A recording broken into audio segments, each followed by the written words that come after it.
Good afternoon and welcome to Trafford College. My name is Alex Speed. I'm the law lecturer for the BTEC Level 3 Applied Law course. My colleague Sarah Hamilton will also be joining us a bit later on for this law taster.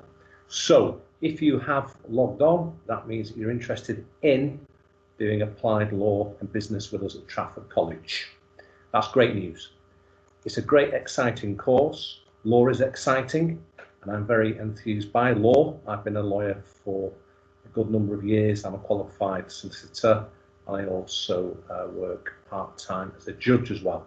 I'm one of the lecturers at Trafford College. We've got a whole raft of lecturers on business and law, all of which have been in industry at some point in their careers, so are well equipped to talk about the subjects of business and law. I'm going to talk about the law aspect of this course, and Sarah Hamilton, who is one of the business lecturers, will also join us towards the end of this discussion, and she will tell you all about what's expected on the business side of the course. So, if you look at the first slide, you'll see that this course is called Business and Applied Law. It's a level 3 course, which means it's equivalent to 3 A-levels. It's over a 2-year period, and to get on this course you do need a minimum of 5 GCSEs, including English and maths. It's a hard course.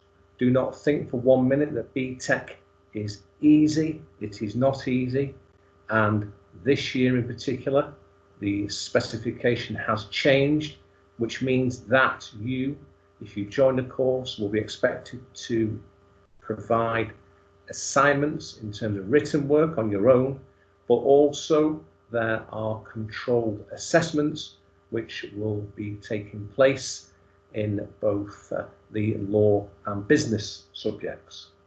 So you have to be aware that it's not all coursework now that is controlled assessments. There are 2 in law in the first year, and there are 2 in business, and Sarah, as I say, will talk to you more about that a bit later on.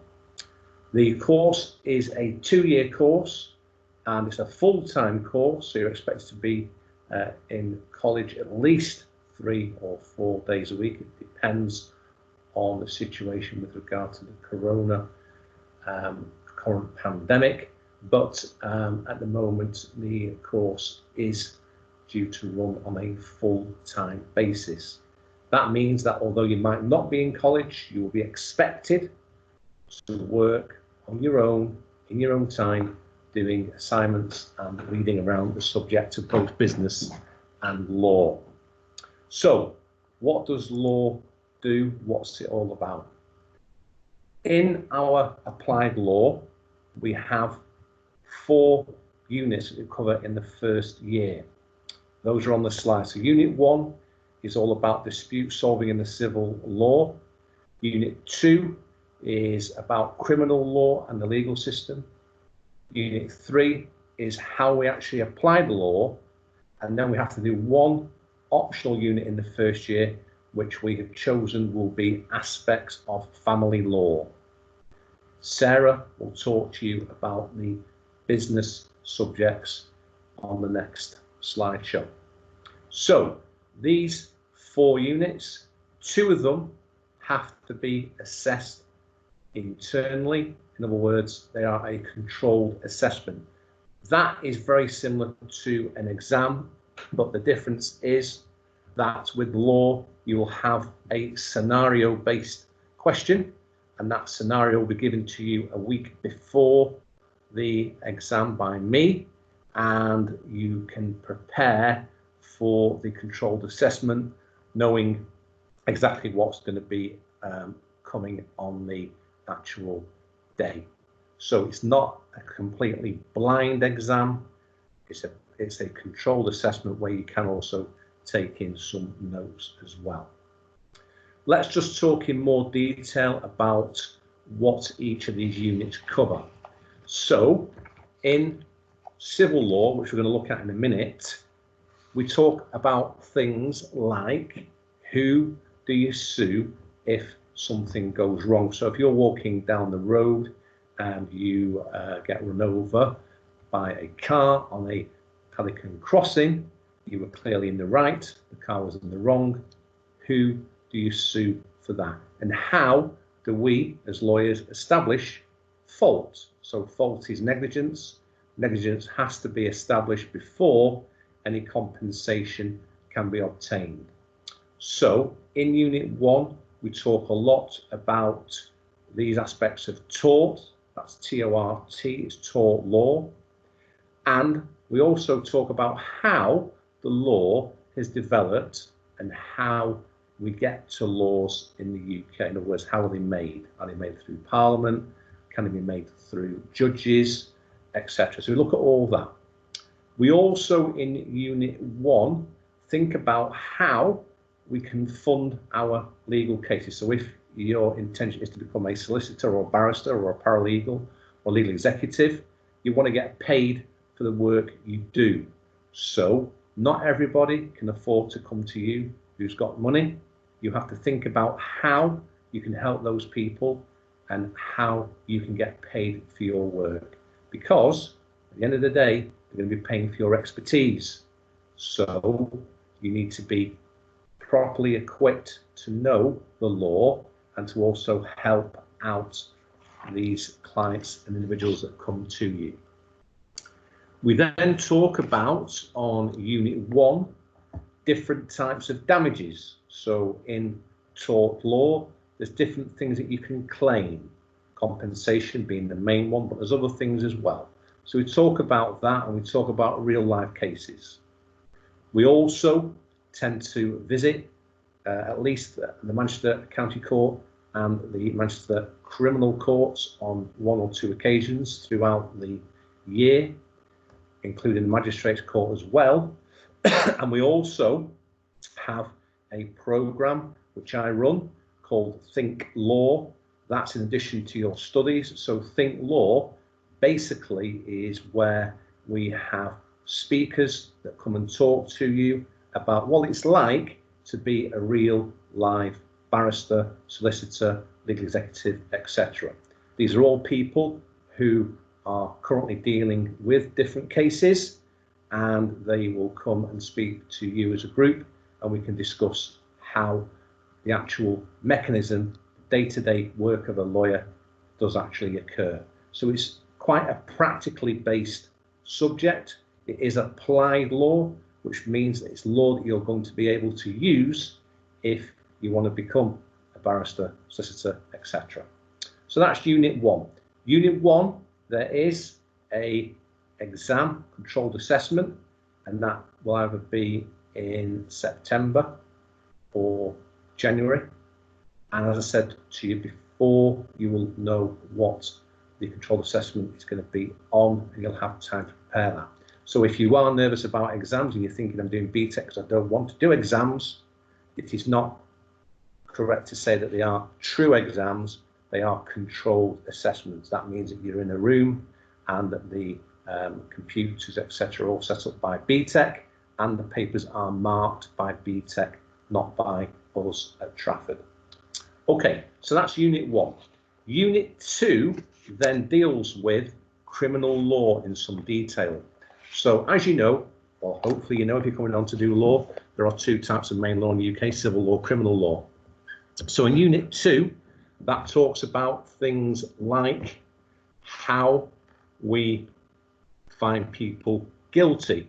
What has the court got to prove? What have the prosecution got to show to make somebody be guilty of a crime? So things like beyond reasonable doubt, you may have heard of that on television, etc. That's quite a high thing to try and prove. But if you think about it logically, it's important that we do make sure that people are guilty of crimes, because potentially they could end up going to prison. So we look at that in some detail in Unit 2. We also look at things like delegated legislation. So that means that if you're on the metro going to college, how are they able to make you pay for your ticket? And if you don't pay for your ticket, how are they able to punish you for that, i.e. issue you with a fine, etc. So we look at that. We then get on to particular crimes in Unit 2. So we look at what are called non-fatal offences against the person. So those are things like battery, Section 18 assault, Section 20 assault, and Section 47. So all those things are non-fatal offences. We'll be looking at fatal offences, murder, manslaughter, etc. in Unit 3. But in Unit 2, we look at the non-fatal offences. And then in Unit 2, we then think about how the courts punish offenders. So it's not always prison. Sometimes somebody might get a custodial sentence, that is prison. Sometimes they might get a non-custodial sentence, which means that could be a tag, a curfew, a whole number of different things. So we look at what sort of punishments courts can give out and how they come to the conclusion of what is appropriate in terms of that punishment. So we look at that, and we look at what judges refer to when looking at punishing individuals. So that is Unit 2. Unit 3 is more about applying the law. So Unit 3 is about applying the law. So in this unit, we're going to learn about theft. We're going to learn about robbery. We're going to learn about burglary. We're also going to talk about fraud. We're going to talk about the murder, manslaughter, those sort of things in this unit. We're going to talk about how you become arrested, what the police can do in an arrest, what they can't do, how long they can keep you for in custody. All those factors we're going to look at in Unit 3. Very interesting unit. Stop and search is on there. So in other words, if you get stopped in the street, what are your rights? What do you have to take off for the police, if anything? What about taking samples from you at the police station? All those things we deal with in that unit. And hopefully we do have some connections with police to come and talk to us maybe about how to deal with things in real life. So that's the 3 compulsory subjects. The 4th subject is what I call the optional subject. This is a very interesting subject because it's all about family law. So family law includes things like divorce, children, so what happens to the children in a divorce, who gets the money, who gets the house, all those things we talk about in Unit 4. And that unit is assessed by me. It's an internal assessed unit. So there'll be 2 assignments which you'll get from me, and you'll have 14 days or less to get the assignments back to me. So all the teaching's done for that, and then you have to consider the assignments and put those into me. Okay, so that's basically an overview of the law part of the course.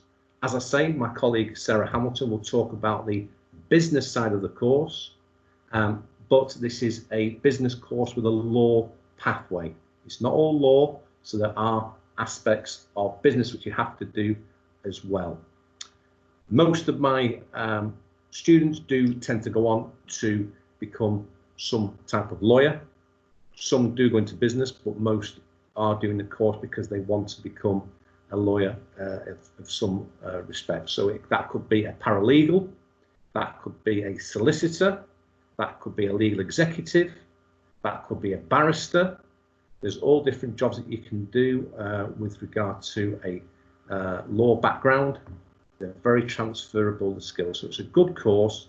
It's a course that you'll learn a lot about analytical skills. So thinking about a problem and trying to work out how you can solve that problem, because that's what a lawyer's being like. Okay, I'm just going to put this slide up because I want to talk about briefly civil law. So as I just said to you before, there are 2 types of main law, civil law, criminal law. Very important we know about both. So in civil law, who will bring that claim? What is a claim? What do you have to do to be successful in a civil claim? What is the usual outcome of the claim? And examples of claims. So I want you to think about those over the summer. I want you to think about the names of the people who bring the claims. I want you to give me examples of claims and have those ready for me for when I see you in September, hopefully. And then the same for criminal law. What is a criminal case? I give you some indication before. Things like theft, robbery, burglary, etc. They're all criminal cases, murder. Who brings that case? So is it an individual or is it the state? What do they have to prove? And what examples can you think of? And then we're going to talk about what sentences are applicable if that person is found guilty. So that's all the criminal law aspects. And then I want you to think about what is the point of having laws in our society? Why do we have laws? What would happen if we don't? I want you to think about what law you would like to change and what law you would like to bring into force. So during our first week, when you come to Trafford College in September, during our induction week, we'll be talking about these things. So what law do you think should be changed? What law would you like to bring into force? Have a think over the summer holidays about that. Talk to your family, see what they think about it, and then come with some ideas for me when I see you in September. Okay, let's have a look at these few examples before I finish. So we've got dog fouling, we've got not paying your TV license fee, we've got criminal damage, drug dealing, getting a divorce, fraud, and something called passing off. Now, if we were doing this live, I'll be asking you to help me to decide what sort of cases these are, but I'm going to go through with you now as to what they are. So dog fouling. Dog fouling, is it a criminal offence? You might have seen signs up in your local area. Please clean up after your dog. If you don't, it's a £50 fine. That is actually a civil matter, but the powers to fine have been given to the local council by Parliament. That's through something called delegated legislation. So they can enforce the fine. Not paying your TV licence, that's a difficult one because that actually crosses over between both civil and criminal law. So we'll talk about that when you come in September. Criminal damage, easy one. If you smash up a bus stop, that is obviously going to be criminal damage, and you will be charged with criminal damage under the 1971 Act for that. And the appropriate sentence might be, for someone of your age, you might get a suspended sentence, you might get community service, you might get put on a curfew for a time, or you might have to go to some anger management classes. Drug dealing, obviously that is criminal. Getting a divorce, this is what we talk about in Unit 4. So getting a divorce, that's going to be civil because it's not the state bringing the case. It's the individual Mr. and Mrs. Or, as you know now, we can have same-sex marriages as well, but it's where the two partners want to get divorced. It's a civil matter. Fraud, criminal offence. That's where you try and scam somebody, basically. So a good example of that would be if somebody said to you, invest in this great scheme, it's going to make you loads of money, knowing that it's not going to make you loads of money, and you lose all your money. That's going to be fraud. And the last one, something you might not know, is something called passing off. So passing off is also a criminal offence, because passing off means that you're trying to say something is being put out as genuine when it's not. Best example, if you buy a pair of copy Nike Air Max or something like that, and you know that they are fake, somebody who's made those copy Nike Air Max trainers know that they are not real, but they're trying to pass them off, trying to pretend that they're real. And that is quite a serious offence, because Nike will have spent lots and lots of money in researching that particular trainer for someone just to come along and copy it. So they try and protect that, and that's called passing off. So we'll look at all these things next year. I'm very enthusiastic about law. Obviously, I've been in law 30 years. I think it's a great subject, and it's a subject that affects everyone's lives day to day. We put the course together with business because that gives us the 3 A-level equivalent.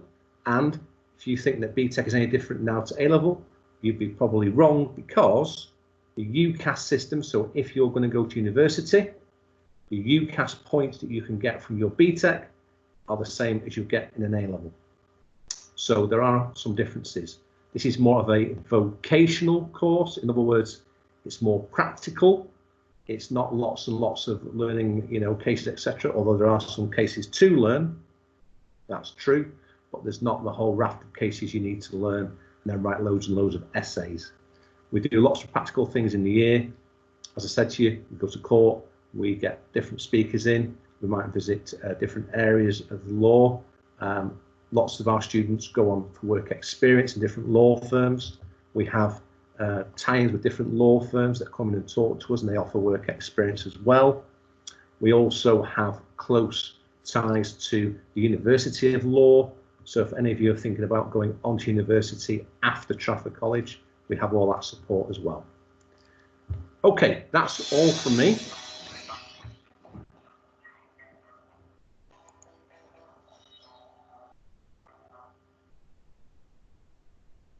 If you get a chance, have a look at this.